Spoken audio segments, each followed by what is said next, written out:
June 25, 2021. Jeremiah 31-24. God's Word of Hope. Introduction. Jeremiah 31-24. The Jewish exiles in Babylonia are experiencing deep suffering.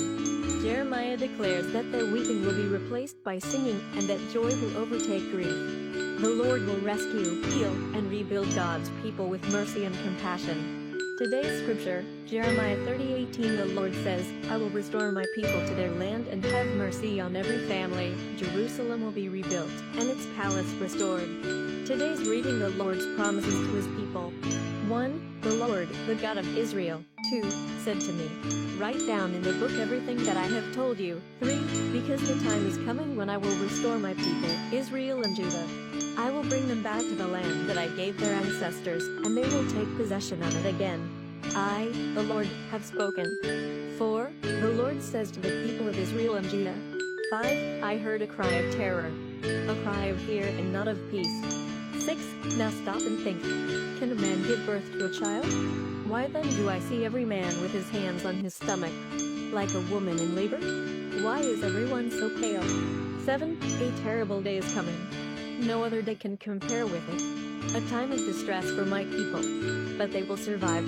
8. The Lord Almighty says, when that day comes, I will break the yoke that is around their neck and remove their chains, and they will no longer be the slaves of foreigners. 9. Instead, they will serve me, the Lord their God, and a descendant of David, whom I will enthrone as king. 10. My people, do not be afraid. People of Israel, do not be terrified.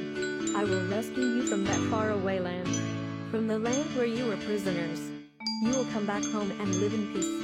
You will be secure, and no one will make you afraid. 11. I will come to you and save you. I will destroy all the nations where I have scattered you, but I will not destroy you. I will not let you go unpunished. But when I punish you, I will be fair. I, the Lord, have spoken. 12.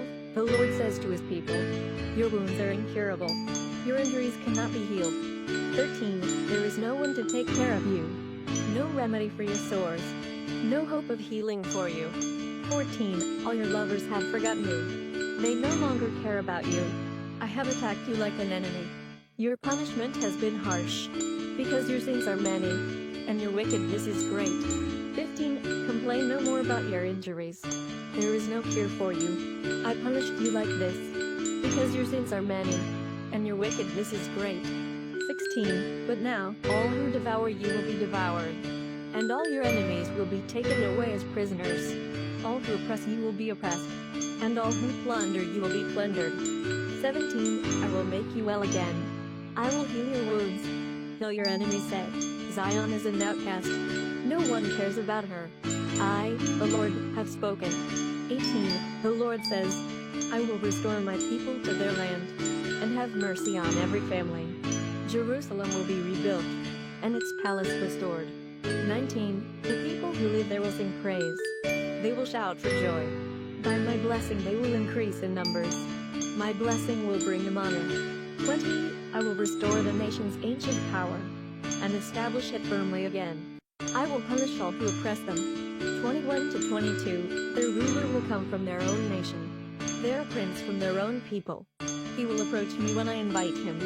For who would dare come uninvited? They will be my people, and I will be their God. I, the Lord, have spoken. 23-24. The Lord's anger is a storm, a furious wind that will rage over the heads of the wicked.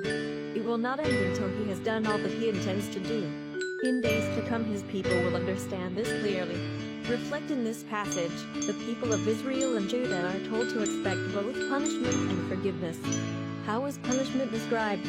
How is forgiveness described? What does the Lord promise to do? What are your thoughts as you read this passage? Let's pray. Almighty and faithful God, I come before you with a humble heart, seeking your mercy and forgiveness for my wrongdoings. Help me to be a channel of your grace and love to everyone I encounter today. Amen. Tomorrow's reading, Jeremiah 31:1-22. The prophet foretells of a time when all the tribes of Israel will be restored as one nation.